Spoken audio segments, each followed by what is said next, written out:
ശബരിമല സ്വർണ്ണക്കൊള്ളക്കേസിൽ ഉണ്ണികൃഷ്ണൻ പോറ്റി പുറത്തേക്ക്.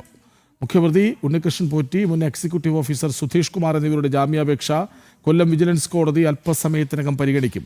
അറസ്റ്റിലായി 90 ദിവസം കഴിഞ്ഞ സാഹചര്യത്തിൽ പോറ്റിക്ക് സ്വാഭാവിക ജാമ്യം ലഭിക്കാനാണ് സാധ്യത.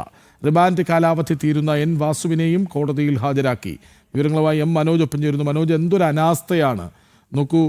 ഒരു കേസിൽ, ശബരിമലയിലെ സ്വർണ്ണ കവർച്ച പോലെ ഏറ്റവും സുപ്രധാനമായ ഒരു കേസിൽ അലസമായ സമീപനമാണ് SIT സംഘത്തിൻ്റെതെന്ന് തെളിയുകയാണെന്ന്. അപ്പോൾ ഈ ഹൈക്കോടതി കൂടി കഴുത്തിന് പിടിച്ചില്ലെങ്കിൽ എന്താകുമായിരുന്നു അവസ്ഥ എന്നുകൂടി വ്യക്തമാവുകയല്ലേ മനോജ്? ശബരിമല സ്വർണ്ണ കവർച്ച കേസിൽ ഉണ്ണികൃഷ്ണൻ പോറ്റിയുടെ ജാമ്യാപേക്ഷ അല്പസമയത്തിനകം കൊല്ലം വിജിലൻസ് കോടതി പരിഗണിക്കും. കുറ്റപത്രം സമർപ്പിക്കേണ്ട സമയം കഴിഞ്ഞതിനാൽ സ്വാഭാവിക ജാമ്യം ലഭിക്കാനാണ് സാധ്യത. സുധീഷ് കുമാറിൻ്റെ ജാമ്യാപേക്ഷയും ഇന്ന് പരിഗണിക്കുന്നുണ്ട്. ഇരുവരും പുറത്തേക്ക് വരും എന്നാണ് പ്രതീക്ഷിക്കേണ്ടത്.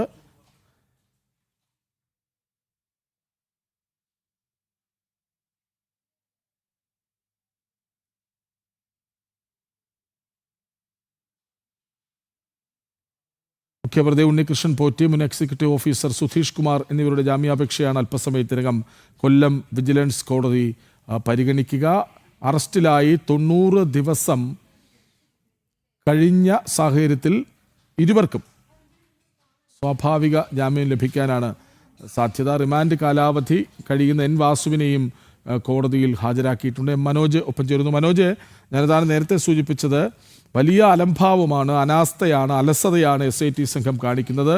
ഹൈക്കോടതി ഇടയ്ക്കിടെ കൃത്യമായി നിരീക്ഷണം നടത്തുന്നുണ്ട്, കഴുത്തിന് പിടിക്കുന്നുണ്ട്. എങ്കിൽ പോലും SIT ഈ പോക്കാണ് പോകുന്നതെങ്കിൽ ഒരുപക്ഷെ ഹൈക്കോടതിയുടെ മേൽനോട്ടത്തിൽ അല്ലാതെ എന്താകുമായിരുന്നു അവസ്ഥ എന്ന് ചോദിക്കേണ്ടി വരികയാണ്. ഇതിപ്പോൾ സ്വാഭാവിക ജാമ്യത്തിലേക്കോ ഉണ്ണികൃഷ്ണൻ പോറ്റി? തീർച്ചയായും നേരത്തെ തന്നെ ദ്വാരപാലക ശില്പങ്ങളുടെ കേസിൽ ഉണ്ണികൃഷ്ണൻ പോറ്റിയെ സംബന്ധിച്ചിടത്തോളം ജാമ്യം ലഭിച്ചിരുന്നു. അതിനു പിന്നാലെയാണ് കട്ടിളപ്പാളി കേസിൽ കൂടെ ജാമ്യാപേക്ഷ സമർപ്പിച്ചിട്ടുള്ളത്. എന്തായാലും ഈ ഒരു കേസുകളിലൊക്കെ ഉണ്ണികൃഷ്ണൻ പോറ്റിക്ക് ജാമ്യം ലഭിച്ചിട്ടുള്ളത്. എന്തായാലും ഈ ഒരു കേസുകളിലൊക്കെ ഉണ്ണികൃഷ്ണൻ പോറ്റിക്ക് ജാമ്യം ലഭിക്കുവാനുള്ള സാധ്യത എന്ന് പറയുന്നത് SIT കുറ്റപത്രം സമർപ്പിക്കാത്തത് തന്നെയാണ്. അതോടൊപ്പം തന്നെ മറ്റൊരു പ്രതിയായിട്ടുള്ള മുരാരി ബാബുവിന് 2 കേസുകളിലും ജാമ്യം ലഭിച്ചിരുന്നു. മുരാരി ബാബു ജയിൽ മോചിതനായി. പിന്നീട് ഇപ്പോൾ മുൻ എക്സിക്യൂട്ടീവ് ഓഫീസറായിട്ടുള്ള സുധീഷ് കുമാർ 2 കേസുകളിൽ ജാമ്യാപേക്ഷയുമായി വിജിലൻസ് കോടതിയെ സമീപിച്ചിട്ടുണ്ട്. കോടതി ഈ ജാമ്യാപേക്ഷകൾ പരിഗണിച്ച ശേഷം ജാമ്യം അനുവദിക്കണമോ എന്നുള്ള കാര്യത്തിൽ തീരുമാനമെടുക്കും. എന്തായാലും 90 ദിവസം കഴിഞ്ഞതിനാൽ സ്വാഭാവിക ജാമ്യം അനുവദിച്ചു കിട്ടാനാണ് സാധ്യത. അതോടൊപ്പം തന്നെ മുൻ അഡ്മിനിസ്ട്രേറ്റീവ് ഓഫീസറായിരുന്ന ശ്രീകുമാറിന് നേരത്തെ തന്നെ ജാമ്യം ലഭിച്ചിരുന്നു. എന്തായാലും കേസിലെ പ്രതികൾക്കൊക്കെ ജാമ്യം ലഭിക്കുന്ന ഒരു സാഹചര്യമാണ് നിലവിലുള്ളത്. അതോടൊപ്പം തന്നെ എൻ വാസു, നേരത്തെ ദേവസ്വം കമ്മീഷണറായിരുന്നിട്ടുള്ള എൻ വാസുവിനെ ഇന്ന് കോടതിയിൽ ഹാജരാക്കിയിട്ടുണ്ട്. റിമാൻഡ് കാലാവധി പൂർത്തിയായതിനെ തുടർന്നാണ് ഇന്ന് കോടതിയിൽ ഹാജരാക്കിയത്. ഇനി വീണ്ടും റിമാൻഡ് ചെയ്യും. അതോടൊപ്പം തന്നെ എൻ വാസുവിനും 90 ദിവസം പൂർത്തിയായി കഴിഞ്ഞാൽ ജാമ്യാപേക്ഷയുമായി കോടതിയെ സമീപിക്കുമെന്നുള്ളതാണ്. എന്തായാലും ഉണ്ണികൃഷ്ണൻ പോറ്റിയുടെ ജാമ്യാപേക്ഷയിൽ ഇന്ന് ജാമ്യാപേക്ഷ പരിഗണിക്കുന്ന കോടതി മറ്റൊരു ദിവസത്തേക്ക് മാറ്റിവെക്കുമെന്നാണ് മനസ്സിലാക്കുന്നത്. അതോടൊപ്പം തന്നെ സുധീഷ് കുമാറിന് ജാമ്യം ലഭിക്കാൻ ഏറെ സാധ്യതയുമുണ്ട്. എന്തായാലും അങ്ങനെ ഉദ്യോഗ തലങ്ങളിൽ ഇരിക്കുന്ന ആളുകളൊക്കെ തന്നെ ഇപ്പോൾ ജാമ്യം ലഭിച്ച് ജയിലിന് പുറത്തിറങ്ങുന്ന ഒരു സാഹചര്യം. മുഖ്യപ്രതി അടക്കം വരും ദിവസങ്ങളിൽ ജാമ്യം ലഭിച്ച് പുറത്തേക്ക് ഇറങ്ങും എന്നുള്ളത് തന്നെയാണ് ഈ കേസിനെ സംബന്ധിച്ച് പരിശോധിക്കുകയാണെങ്കിൽ മനസ്സിലാകുന്നത്. അതോടൊപ്പം തന്നെ SITയുടെ മെല്ലെപ്പോക്കിനെതിരെ വലിയ വിമർശനം ഉയർന്ന ഒരു സാഹചര്യം കൂടെയാണ്. കാരണം ശബരിമല പോലെയൊരു പുണ്യ സ്ഥലത്ത് നടന്ന ഈ ഒരു കൊള്ളയിൽ ഇത്രയധികം പ്രതികൾ അറസ്റ്റിലായിട്ടും ആ പ്രതികൾക്ക് വേണ്ട മറ്റ് നടപടികൾ സ്വീകരിക്കുവാൻ SIT ഇതുവരെ തയ്യാറായിട്ടില്ല എന്നുള്ളതാണ്. ഇടക്കാല കുറ്റപത്രം പോലും സമർപ്പിച്ചില്ല എന്നുള്ളതാണ് ഇതിൽ പ്രധാനമായും ചൂണ്ടിക്കാണിക്കുന്നത്.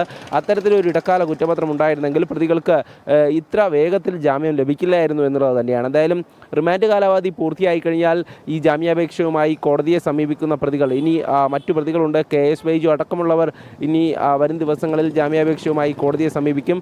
അതോടൊപ്പം തന്നെ ഈ മറ്റ് പ്രതികൾക്കും, റിമാൻഡിൽ കഴിയുന്ന മറ്റ് പ്രതികൾക്കും ജാമ്യം ലഭിച്ചു കിട്ടിക്കഴിഞ്ഞാൽ ഇനി അടുത്ത നടപടി എന്താണ് SITയുടെ ഭാഗത്തു നിന്നുണ്ടാകുന്നത് എന്നുള്ളത് നമ്മൾ നോക്കിക്കാണേണ്ടതാണ്. കാരണം കൂടുതൽ അറസ്റ്റുകൾ ഉണ്ടാകുമെന്ന് പറയുമ്പോഴും അതിലൊരു മെല്ലെപ്പോക്കാണ് ഇപ്പോൾ കാണുന്നത്. എന്തായാലും ഇനി അല്പസമയത്തിനകം തന്നെ ഈ 2 ജാമ്യ ഹർജികളും കോടതി പരിഗണിക്കുകയാണ്. നാളെയാണ് തന്ത്രിയുടെ ജാമ്യ ഹർജിയിൽ കോടതി വാദം കേൾക്കുക. എന്തായാലും കോടതിയുടെ നടപടിക്രമങ്ങൾ മുന്നോട്ട് പോകുമ്പോൾ SITയുടെ ഭാഗത്തു നിന്നുള്ള വീഴ്ച തന്നെയാണ് നമുക്ക് മനസ്സിലാകുന്നത്.